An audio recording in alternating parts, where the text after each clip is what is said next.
하나님, 우는 사자처럼 산길을 잡고 있는 사단의 일이 지금 우리들의 삶의 현장에 있습니다. 권세자를 통해서, 세상 문화를 통해서 우리를 유혹하고 공격하고 있음을 확인합니다. 그들은 하나님을 불신할 수밖에 없는 그런 상황을 만들어 가기도 합니다. 하나님의 말씀을 왜곡하여서 하나님을 떠나버리게 만들기도 합니다. 하나님, 이런 상황 속에 우리가 어떻게 해야 할 것인지, 무엇을 선택을 해야 할 것인지 알지 못하고 방황하는 시간을 가지게 되어집니다. 그런 우리를 불러서 말씀을 통해서 답을 주시고 사명을 주시고 또 우리가 이 땅에 살면서 해야 할 일이 무엇인지를 알 수 있도록 축복해 주신 것 감사합니다. 그냥 믿는 자가 아니라 아는 자가 되어지게 하여 주시고 주어진 복을 누리는 자로 살 수 있도록 축복하여 주옵소서. 신비주의적인 사고 속에서 신앙생활이 아닌 답을 가진 자로 살 수 있도록, 그리고 그 복을 누릴 수 있도록 역사하여 주옵소서. 오늘도 다시 한번 하나님 주신 말씀을 상고하고자 합니다. 하나님 준비한 복을 보게 하여 주시고 누릴 수 있도록 역사하여 주옵소서. 우상이 범람하고 있고 왜곡된 삶을 통해서 이 세상에 타락하고 있습니다. 그런데 주어진 답을 누릴 수 있도록 돕는 자가 많지 않습니다. 이 시간 성령으로 역사해 주셔서 이 세상을 살리고 도울 수 있는 자로 살 수 있도록 축복하여 주옵소서. 모세를 통하여서 사무엘을 통해서 하셨던 그 일들이 우리 삶 속에서 이루어질 수 있도록 축복하여 주옵소서. 예수님 이름으로 기도하옵나이다. 아멘. 제가 어느 그 소식을 보니까 굉장히 중요한 내용이구나 이렇게 해서 제가 따왔습니다. 우리 인생에 가장 중요한 것이 뭐냐라고 물어볼 때 현장에 존재하는 문제의 근원과 주어진 축복을 누리는 삶, 그리고 현장에 준비된 복을 누릴 수 있는 다음 세대를 준비하는 것, 이것이 우리 인생의 가장 중요한 일이다 이렇게 말씀을 하고 있습니다. 그리고 이 모든 것들을 알고 있는 듯이 굉장히 미래를 준비했던 사람이 있는데 그 사람이 우리가 지금도 전 세계에 다 알려져 있는 삼성전자 이병철 회장이었습니다. 그 회장이 뭐라고 말을 했냐면 손자에게 지금 이재용 회장에게 한 얘기입니다. 너는 절대로 경영을 공부하지 말아라 이렇게 당부를 했다는 겁니다. 그러게 학교 가면 당연히 삼성의 후계자이기 때문에 경영학을 배워라 이렇게 얘기를 할 것 같은데 절대 배우지 말아라. 뭘 배우면 되겠습니까? 물어봤을 거 아니에요. 역사를 배워라 이렇게 얘기를 했다는 겁니다. 절대 역사를 배워라. 왜냐하면 역사가 모든 학문의 근원이기 때문이다 이렇게 얘기를 했다는 거예요. 역사가 모든 학문의 근원이다. 그러니까 역사를 배워라. 경영 기술과 숫자는 회사에서 배우면 된다. 그러면서 역사를 배울 수 있도록 그렇게 얘기를 했다는 거예요. 이유는 국가나 기업이 흥하고 망하는 이유를 역사를 통해서 봐야 된다. 이렇게 얘기를 했다는 거예요. 국가가 왜 흥하고 망하는지, 기업이 왜 흥하고 망하는지 역사를 통해서 배워라. 그리고 다음에 숫자는 회사 나와서 배우고 경영은 회사 나와서 배우면 된다. 다시 말하면 근본을 알아야 된다는 거예요. 근본을. 그러면서 하는 말이 사람이 어떻게 변하는지, 돈 앞에 어떻게 변하는지, 권력 앞에서 어떻게 변하는지 봐야 된다는 거예요. 사람들이 어디에서 변하냐? 권력 앞에서 변한다는 거예요. 사람들이 돈 앞에서 변한다는 거예요. 그런 내용들을 역사를 통해서 배워라. 언제 어떤 일이 어떻게 변했는지, 어떤 일이 일어났는지 역사를 통해서 배워라. 절대 그거 배워야 된다. 그게 근본이다. 이렇게 해서 역사를 공부해라. 이렇게 이야기를 했고, 이재용 회장은 그대로 역사를 공부했다는 거예요. 동양사학을 공부했다. 이렇게 얘기가 나오더라고요. 자, 그러면 우리는 뭘 배워야 되겠습니까? 인간의 가장 근본을 우리는 알아야 되겠죠. 지금 나는 어떤 뿌리를 가지고 있는지 알아야 되겠죠.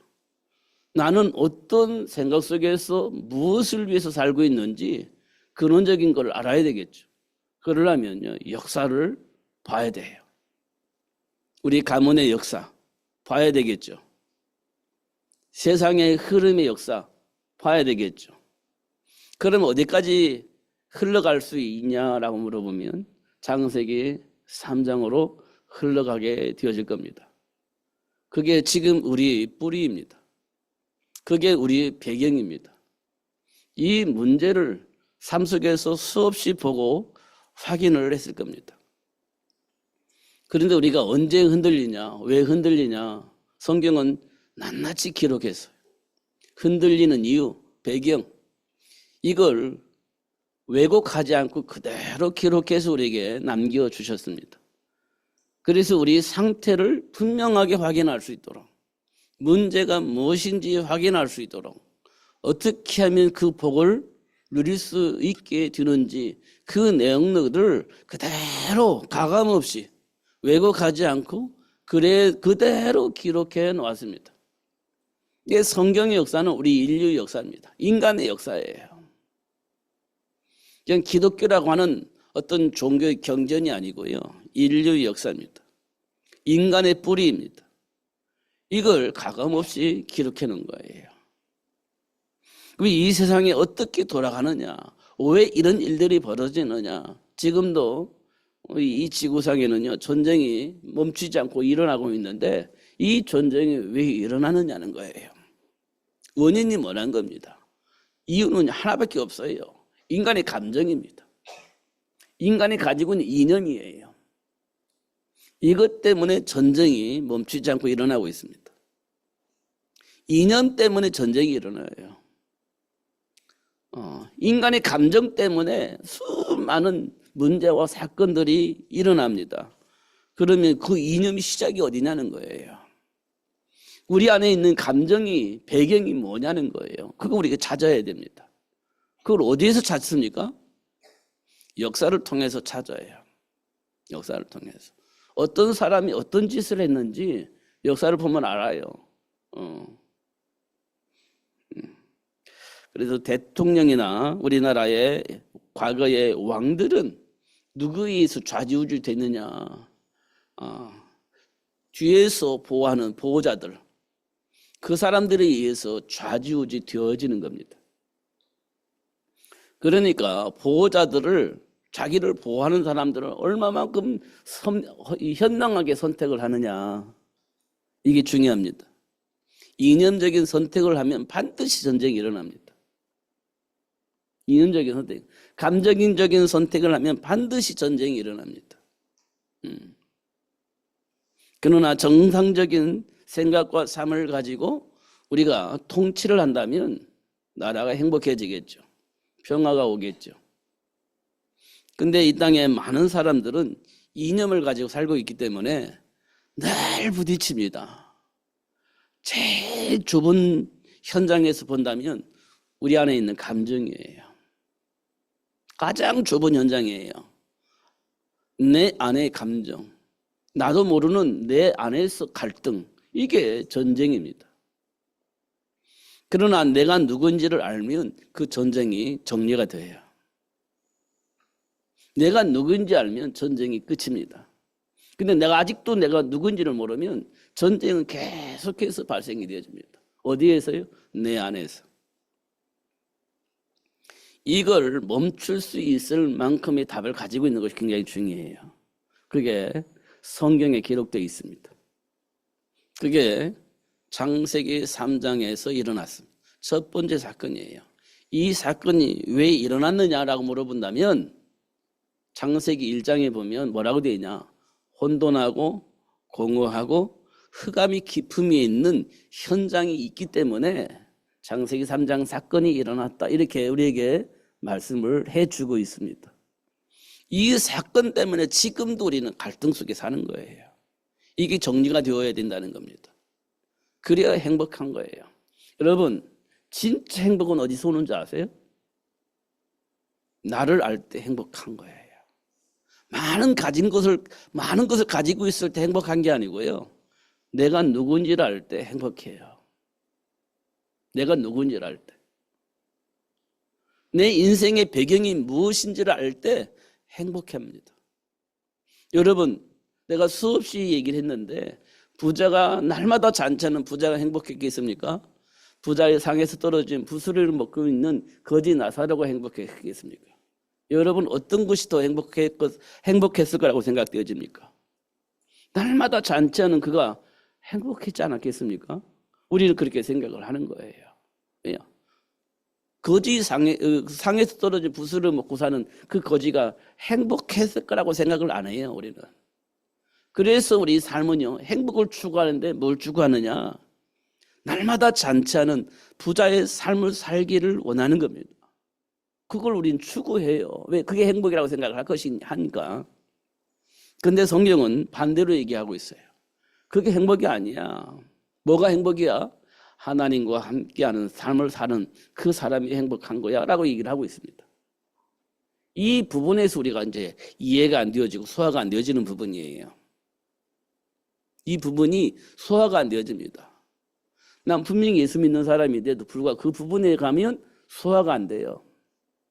에이, 난 그래도 싫어. 나는 날마다 잔치하면서 사는 그런 삶을 살고 싶어.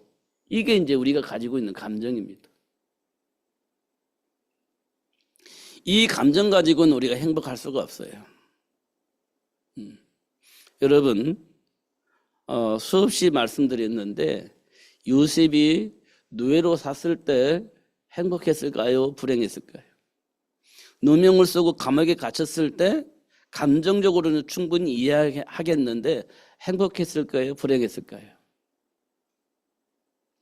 우리는 불행했을 거라 이렇게 생각을 합니다. 왜냐? 갑자기 노예 생활하는 그 자체가 행복한 삶이 아니라고 생각을 하기 때문에 불행했을 거라고 생각을 하는 거예요.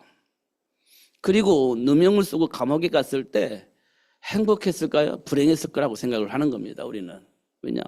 아무리 생각해봐도 그런 상황 속에서 요셉이 행복하게 생각하고 삶을 누렸을 거라고 생각을 안 합니다. 이게 우리가 가지고 있는 감정이에요. 우리가 가지고 있는 생각입니다. 근데 요셉은 어땠을 것 같습니까?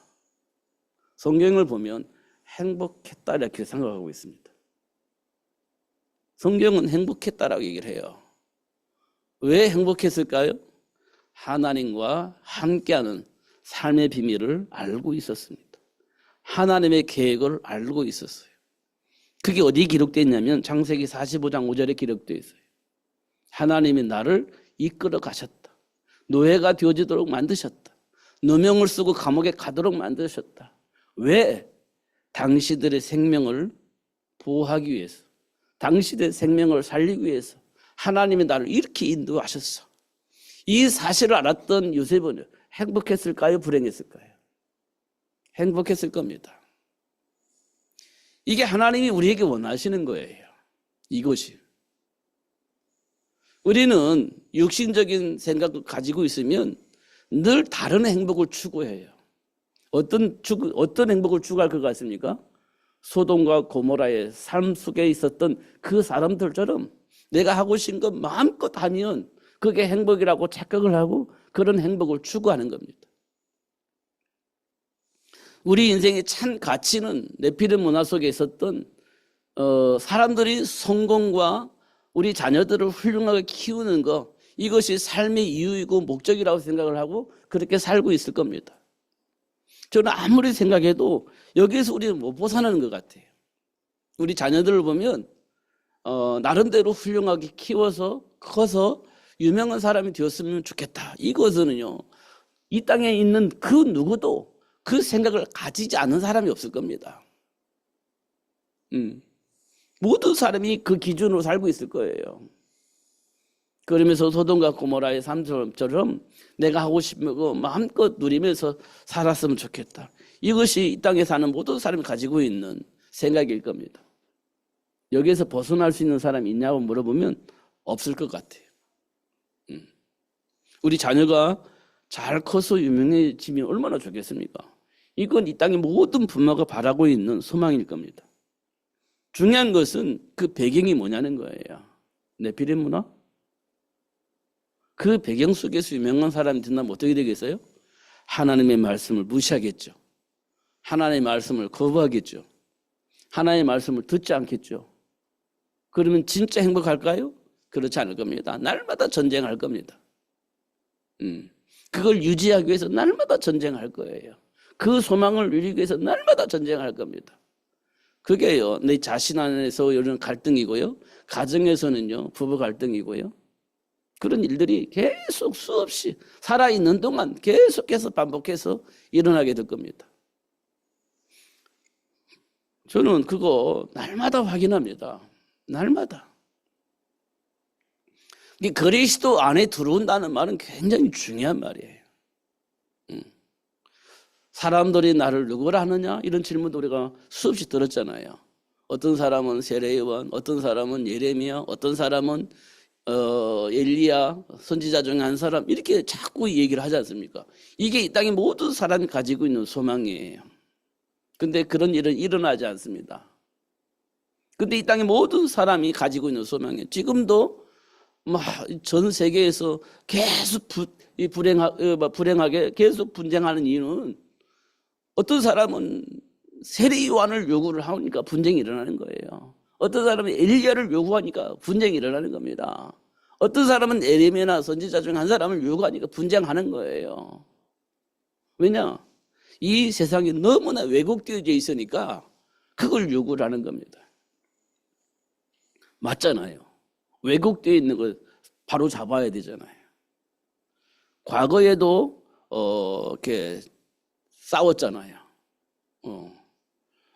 왜곡되어 있는 거 정상적으로 돌려야 된다고 수없이 싸웠잖아요. 그 싸운 사람들이 지금은요, 가만히 있습니다. 왜요? 내 편이니까. 과거에 그렇게 싸웠던, 불의를 향해서 그렇게 싸웠던 그 사람들이 지금 가만히 있어요. 왜? 내 편이니까. 그러면 또 다른 편이 자리를 잡으면 또 싸우겠죠. 그건 정상적인 싸움이 아닙니다. 그건 정상적인 싸움이 아니에요. 내 편을 위한 싸움이지 정상적인 싸움이 아닙니다. 이렇게 우리는 확인을 해야 돼요. 역사를 통해서 확인을 해야 된다는 거예요. 그런데 성경을 보면 나와 있어요, 답이. 왜 그런지. 내면을 볼 수가 있어요. 뿌리를 볼 수 있어요. 그거 보지 않으면 우리는요, 내 편 가지고 서로 싸울 수밖에 없어요. 그래서 이 세상에는 전쟁이 끊이지 않아요. 그럼 어떻게 해야 되겠습니까? 성경을 봐보세요. 우리가 어떤 사람이어야 되는지 그걸 말하고 있는 겁니다. 성경은 근본을 말하고 있어요. 그 근본 가지고 해석을 해야 돼요. 그래서 예수님께서 이스라엘 나라가 로마의 속국이었을 때 제자들이 물어본 거예요. 언제 우리가 로마의 속국에서 해방이 되어지겠습니까? 이렇게 질문한 거예요. 우리 수호는 한 가지밖에 없어요. 로마의 속국에 살고 있었으니까 해방되어지기를 원하는 거예요. 로마의 속국에서.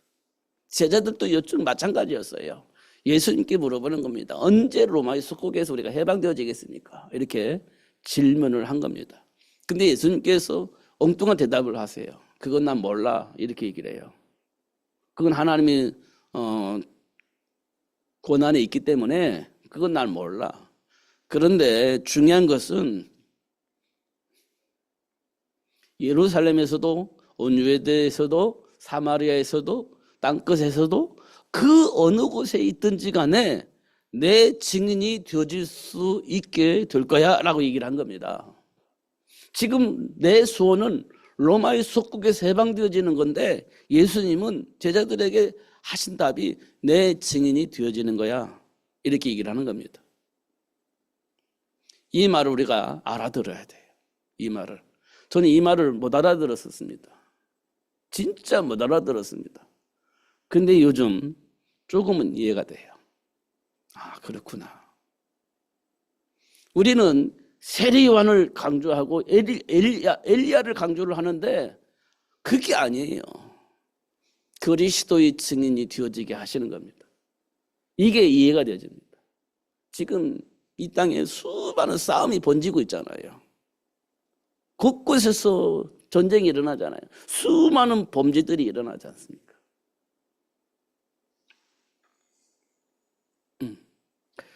그런 일들 속에서 우리는요, 세례요한, 엘리야 이거 바라볼 수밖에 없지. 예레미야 이걸 요구할 수밖에 없죠. 상황이 그런 상황인 만큼. 근데 하나님은 우리에게 뭐라고 말씀하시냐면 그리스도의 증인이 되어지게 하시는 겁니다. 이 부분을 우리가 좀 기억을 했으면 좋겠습니다. 저주와 같은 재앙도 만나고 어떤 사람은요, 말로 표현할 수 없는 복을 누리는 사람도 있습니다. 그 사람들의 배경을 확인해 보세요. 저주와 같은 재앙을 사는 사람들은요, 준비가 안 돼 있는 사람들입니다. 준비가 안 돼 있는 사람. 저주 같은 재앙을 만나겠죠. 준비가 돼 있는 사람은 어떤 사람이겠습니까? 준비된 복을 누리는 사람이 되어지겠죠. 지금 우리는 준비를 하나요? 못 하나요? 우리 지금 준비해야 되거든요. 그래야 나중에 준비된 복을 누릴 수 있어요. 준비하지 않으면 어떤 일이 벌어지겠습니까? 준비된 복을 누릴 수가 없죠. 결과는 뻔해요. 어렵지 않습니다. 준비하느냐 안 하느냐는 겁니다. 그러려면요, 말씀을 들어야 돼요. 지금 저기 떨어져 있어야 될 것 같아요.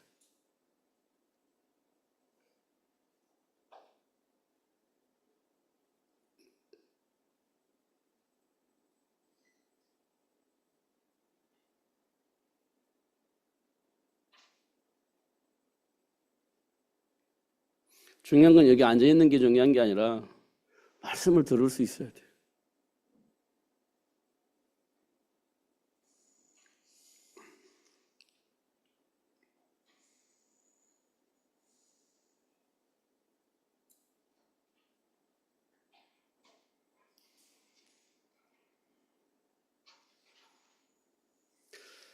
지금 굉장히 중요한 이야기를 하고 있는데 자기들끼리 그냥 얘기하고 웃고 그런 말씀 못 듣잖아요.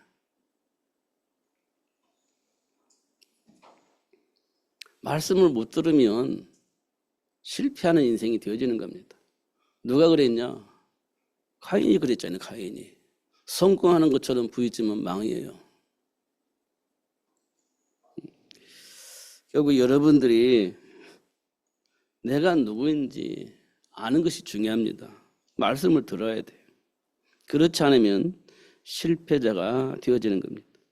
그래서 하나님은 문제를 통해서 사건을 통해서 원인도 배경도 알 수 있도록 그렇게 역사하셔서 진짜 하나님이 원하시는 그 일을 할 수 있도록 그렇게 역사하시는 걸 확인하는 겁니다.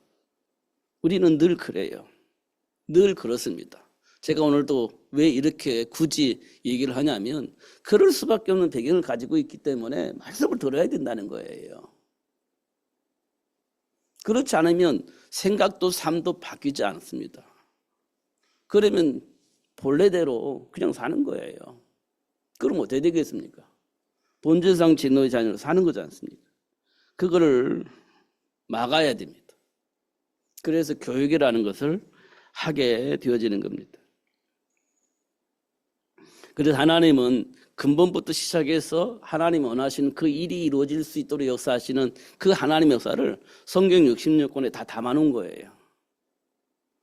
한 역사를 기록한 게 아니라 5,000년의 역사를 쭉 기록해서 남겨놓은 겁니다.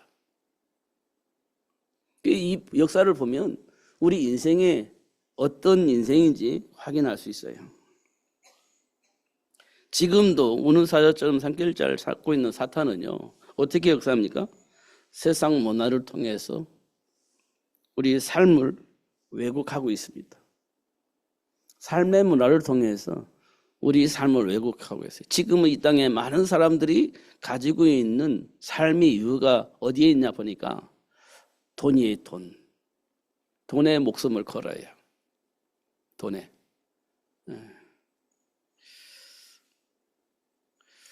지금 우리나라에서 뭐 주택 문제 때문에 말이 많잖아요. 결과는 뭡니까? 사는 문제가 아니에요. 내가 행복하게 사는 삶의 공간이 아니에요. 주택은. 주택은 무슨 공간? 삶의 공간이 아니라 돈의 공간이 되어져 있습니다. 주택이. 이 주택 문제 때문에 지금 몸살을 앓고 있지 않습니까? 삶의 공간으로 남아있으면 이렇게 복잡하지 않습니다. 근데 이게 돈과 연결되어 있는, 돈과 연결되어 있기 때문에 복잡해지는 겁니다. 이걸 어떻게 잡아요? 못 잡아요. 못 잡습니다. 그러니까 막 세금으로 막 때려잡으려고 하는데 안 이게 안 돼요. 이것 때문에 후유증이 생기지 않습니까? 이 후유증 때문에 지금 우리나라 복잡하지 않습니까? 돈과 연결되어 있어요. 그리고 주식을 하라고 뭐 이렇게 그렇게 하는 것처럼 얘기를 했잖아요. 그래서 많은 사람들이 집 팔고 주식을 했잖아요. 근데 주식이 똑 떨어져 버렸습니다. 그래서 막 아우성치는 게 돈과 연결되어 있다는 우리 인생이 지금은. 돈이 우리 인생과 연결되어 있어요. 지금은. 우리 인생은 어디에 연결돼요? 돈과 연결되어 있습니다. 그게 지금 삶의 현장에 흐르고 있는 삶의 문화입니다. 근데 그 배후에 누가 있냐? 악한 영이 있습니다. 여러분 그거 느껴져셔야 돼요. 에베소서에 기록된 대로 세상 풍조를 통해서 역사하는 악한 영, 이게 기록되어 있지 않습니까? 우리 히브리서 기자를 통해서 우리에게 드러내 주신 것은 사단이요, 사망의 세력을 가지고 있어요. 사망의 세력을. 근데 이 땅의 모든 사람들은 죄를 가지고 있기 때문에 사망의 권세에 걸려 있단 말이에요. 그러니까 어떻게 합니까? 죄의 문제를 해결하기보다는 해결할 수가 없으니까 사망의 권세를 가지고 있는 마귀에게 딱 달라붙어 있는 겁니다. 왜냐하면 사망의 권세를 마귀가 가지고 있기 때문에 말을 잘 들으면 안 죽을 수도 있어요. 이렇게 생각을 하고 있는 겁니다. 그래서 죽지 않으려고 어떻게 해요? 마귀 말을 잘 듣는 거예요. 그거를 평생 하는 겁니다. 평생.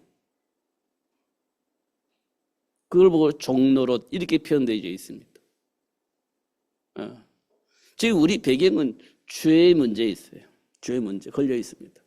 죄의 싹은 사망이기 때문에 사망의 세력을 잡은 자 마귀에게 아부를 해야 돼요. 평생 그렇게 살아야 된다는 겁니다. 그래서 재앙을 만나요. 재앙을.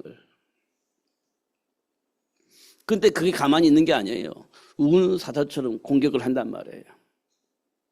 우는 사자처럼. 그거 어떻게 해요? 방법이 없어요. 방법이. 그래서 점수를 보고 그 어떤 피해 보려고 발부둥 쳐보는 거지. 그런데 저주와 같은 재앙은 끊임없이 밀려와. 그걸 보고 사람들은 운명이라고 팔자라고 얘기를 하는 겁니다. 베데스다 연못가에 38년 된 병자. 답은 있어요. 연못이 동할 때 제일 먼저 들어가면 돼요. 근데 이분은요, 움직일 수가 없어요. 누워있는 사람이에요. 답은 가지고 있어요. 근데 그 답을 가지고 있으면 뭐합니까? 들어가야지. 그럴 만한 힘이 없고 능력이 없어요. 답을 가지고 있는데 지금 저와 여러분이 비슷할 거예요. 답은 있어요. 근데 움직여지질 않는 겁니다. 그러면 답이 없지. 답이 아니지. 움직일 수가 있어야 돼요. 먼저 들어갈 수 있는 힘과 능력이 있어야 돼요. 근데 그게 없으면 안 되는 거지. 이 땅의 모든 사람의 소원이 그래요. 문제 해결됐으면 좋겠고 내가 원하는 삶을 살았으면 좋겠고 근데 답도 알고 있어요. 근데 안 되는 겁니다. 마음의 소원은 가지고 있죠. 근데 안 되는 겁니다. 7 귀신 들린 막달라 마리아 소원이 있습니다. 안 돼요. 7 귀신이 딱 장악하고 있는데 해결할 수 있는 게 아무것도 없습니다. 안 되는 겁니다. 소원이 있죠. 해결됐으면 좋겠죠. 근데 안 돼요. 예수님을 밤중에 몰래 찾아왔습니다. 누구냐? 니고데모입니다. 니고데모가 뭐 봤어요? 예수님이 하시는 기적을 봤어요. 그러면서 하나님을 만나고 싶은 마음으로 하나님과 함께하는 삶을 살고자 하는 욕망으로 예수님을 찾아온 겁니다. 니고데모가. 근데 예수님께서 거듭나진다는 말을 못 알아듣습니다. 그러면 안 되는 겁니다. 못 알아듣습니다. 안 되는 거예요. 근데 이들이 공통점이 뭐냐?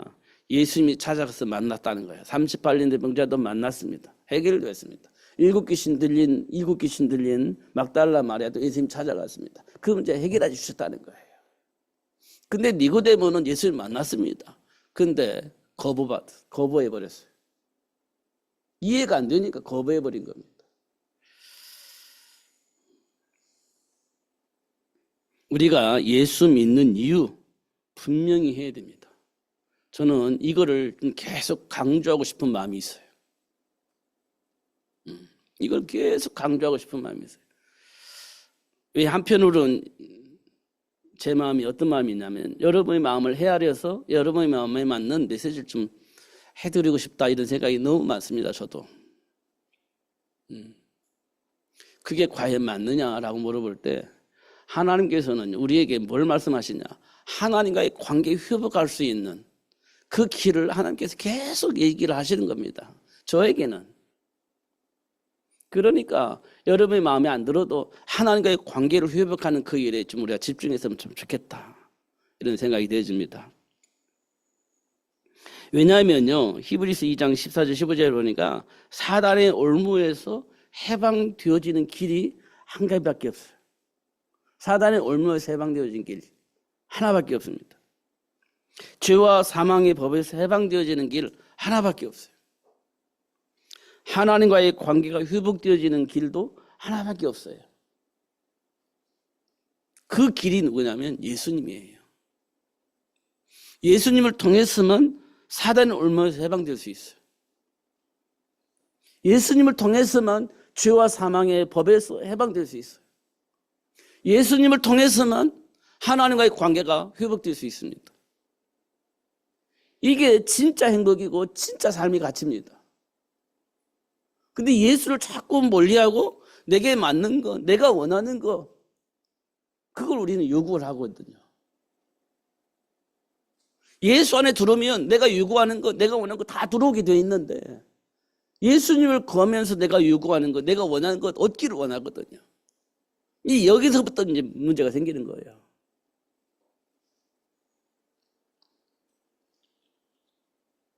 왜 문제가 생기냐면 창세기 1장에 보면 하나님이 우리를 하나님의 형상으로 창조하셨다. 왜? 하나님이 원하신 그 일 때문에. 하나님이 원하시는 그 일 때문에 우리가 존재하는 거예요. 이 부분이 정리가 되어야 됩니다. 이게 안 돼요, 잘. 왜냐하면 삶의 현장에는요, 살아야 할 일을, 해야 할 일이 너무 많아요. 그러니까 하나님의 형상대로 창조됐다. 이건 알겠는데 하나님이 원하신 그 일 때문에 우리가 존재하는데 이 말이 잘 이해가 안 되는 거예요.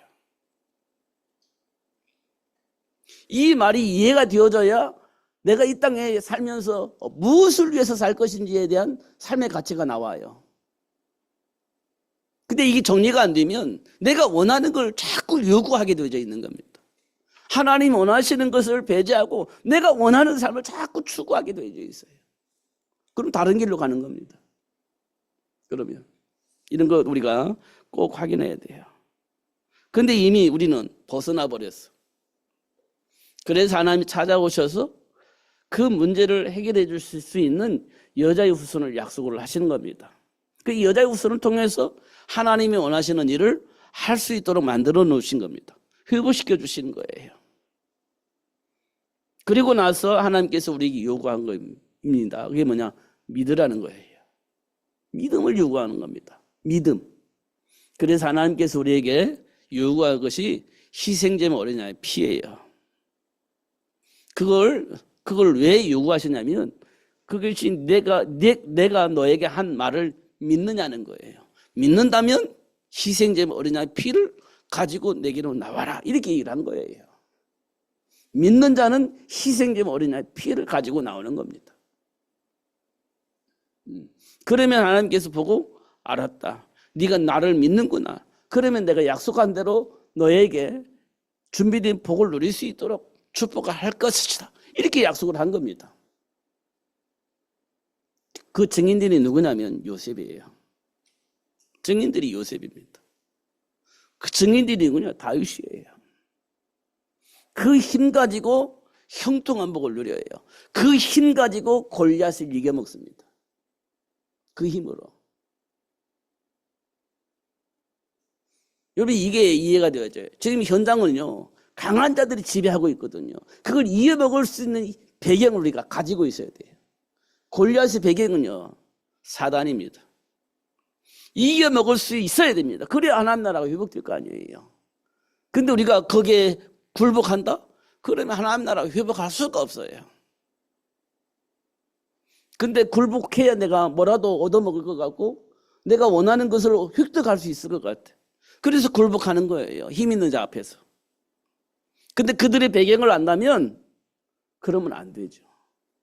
사도 바울이 왜 가이사 앞에 가서 이 복음을 증거하겠다고 약속을 했겠습니까? 로마 황제가 이 세상을 너무 어지럽게 만드는 겁니다. 혼란스럽게 만드는 겁니다.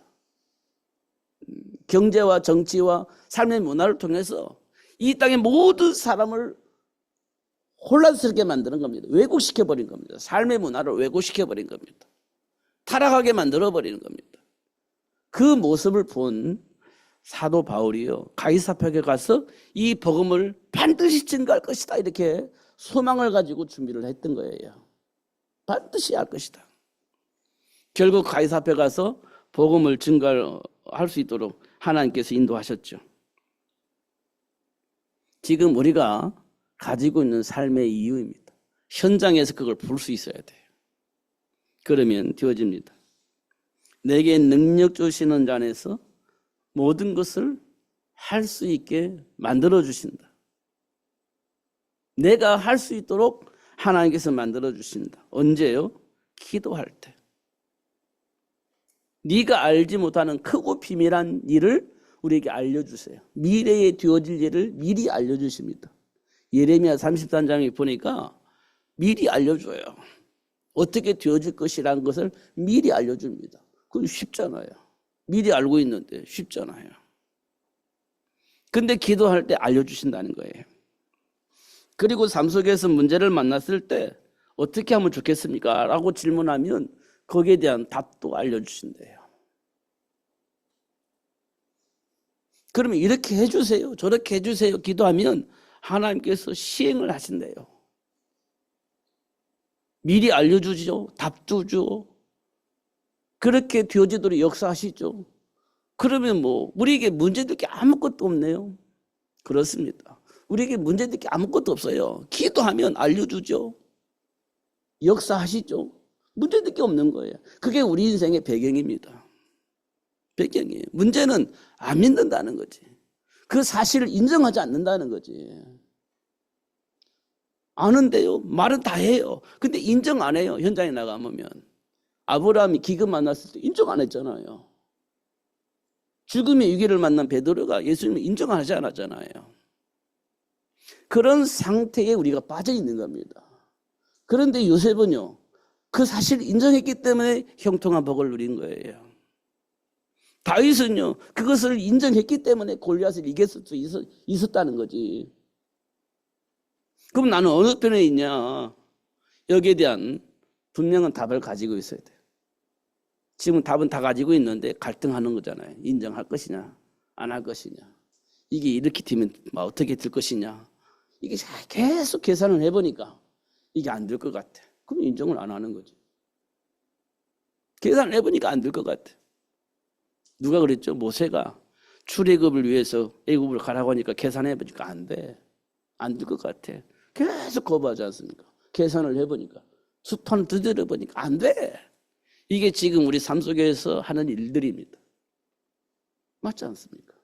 계산을 두드려보는 거에 맞는지 안 맞는지. 안 맞으니까. 안 될 것 같으니까. 그냥 세상 풍수에 그냥 밀려 들어가는 거죠.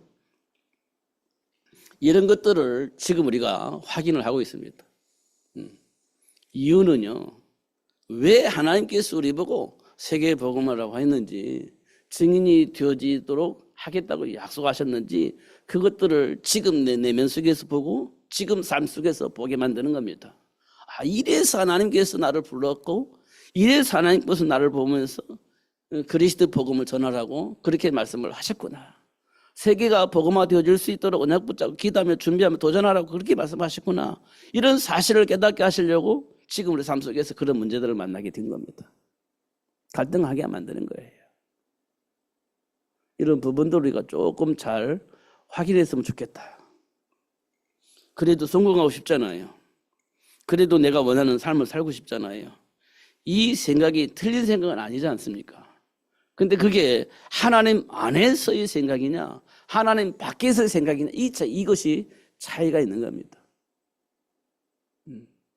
그래서 오늘 제가 히브리서 11장 1절에서 6절의 말씀을 선택을 한 거예요. 우리가 원하는 것이 언제 온다고요? 믿을 때. 바라는 것도 실상이다. 우리가 원하는 그 축복의 삶은 언제? 믿어질 때. 그게 내 삶 속의 열매로 나타나게 되어진다. 그 증거가 나타난다. 우리 믿음의 조상들이 그걸로 인하여서 증거를 받았다. 이렇게 확신 있게 얘기를 하는 겁니다. 우리가 원하는 그 축복의 삶을 언제 살 수 있냐? 믿을 때, 믿어질 때 그 복을 누릴 수 있다. 이렇게 얘기를 하고 있는 겁니다. 믿음이 없이는 하나님을 기쁘시게 할 수 없다. 이렇게 결론을 맺어요.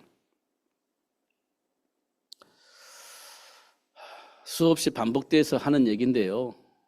여러분, 우리가 조금 하나님 앞에서 솔직해졌으면 참 좋겠다. 이런 생각이 들집니다. 솔직했으면 참 좋겠다. 네 예수 믿는 이유가 뭐냐? 조금 더 좀 이상한 말로 말하면 내가 교회를 다니는 이유가 뭐냐?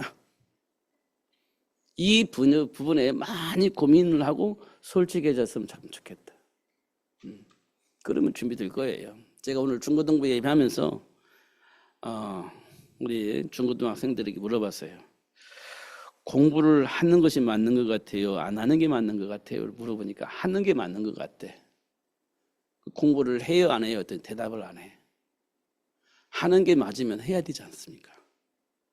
그런데 내 안에는 놀고 싶음이 있고 다른 거 하고 싶은 게 많아요. 그럼 공부는 뒤로 밀려나는 겁니다. 그럼 공부를 안 하는 거지. 하고 싶은 것이 너무 많으니까. 하고 싶은 감정이 있으니까. 아니, 다른 거 하고 싶은 감정이 있으니까 공부를 못 하는 거예요. 해야 된다는데? 해야 되는 거 맞는데? 왜 안 하지? 이유가 있습니다. 생각과 마음을 다른 데 옮겨 놓는 거예요. 그래서 다른 걸 하게 만드는 겁니다. 실제적으로 해야 할 일을 못하게 만드는 거지. 그럼 내 인생은 어떻게 되겠어요? 실패. 이렇게 될 겁니다. 당연하잖아요. 근데 공부를 해야 되는 거 아는데도 불구하고 다른 것을 할 수밖에 없는 이유는 그런 감정을 누군가가 나한테 준 거예요. 그게 중요하다고 생각을 하니까. 그 속에 들어가면 그럴 수밖에 없어요. 근데 그 배경이 누가 있냐? 악한 영. 이게 있습니다. 이 사실을 안다면 내 자신과 싸움이 생기겠죠. 아니야, 나 이거 해야 돼. 이렇게 우선순위가 정해지겠죠. 그게 정리가 안 되는 이유는 인정이 안 되기 때문에 그렇다. 성경에 말씀하신 그 약속이 인정이 안 되는 거예요. 근데 이제 자신과 싸움이 안 돼. 그러니까 해야 할 일을 안 하고 다른 일을 하는 거예요. 그러면 내 인생은요, 실패가 되는 겁니다. 성경은 그렇게 얘기하고 있는 거예요. 성경은. 이 생각이 바뀐다는 건 얼마나 중요하냐. 생각과 마음을 지킨다는 게 얼마만큼 중요하냐. 이게 굉장히 중요한 거예요. 이 언약 잡고 기도하는 사람은 그런 일들이 일어나요. 진짜 언약 붙잡고 기도하면 그런 일들이 일어나는 겁니다. 그러면 그 사람을 통해서 세상이 바뀌어요. 요셉을 통해서 세상이 바뀌었잖아요. 다니엘과 세 친구를 통해서 세상이 바뀌었습니다. 그 사람들이 가지고 있는 공통점이 뭐냐? 하나님과 교제하는 거였습니다. 하나님께 기도하는 거였어요. 그 기도를 통해서 우선순위를 선택하니까 그들을 통해서 세상이 바뀐 거예요. 하나님 우리에게 주신 축복입니다. 그래서 믿음은 우리가 원하는, 그토록 원하는 그런 삶의 실상이 되어지는 겁니다. 믿음을 통해서. 증거를 얻게 되어지는 겁니다. 그래야 우리 다음 세대를 준비할 수 있어요. 하나님이 그렇게 우리를 축복하고 계십니다. 다시 한번 확인하시고 그리스도 되신 예수 이름으로 무엇이든지 할 수 있음을 확인하고 그 복을 누리면서 승리하시는 여러분 되시기를 예수님의 이름으로 축복합니다. 기도하겠습니다. 살아계신 하나님 아버지 감사합니다. 오늘 또 최고의 복을 주시고 알게 해주신 것 감사합니다. 하나님은 혼돈하지 않게 하시고 뿌리를 내려서 열매 맺을 수 있는 삶이 될 수 있도록 축복하여 주옵소서. 예수님 이름으로 기도하옵나이다.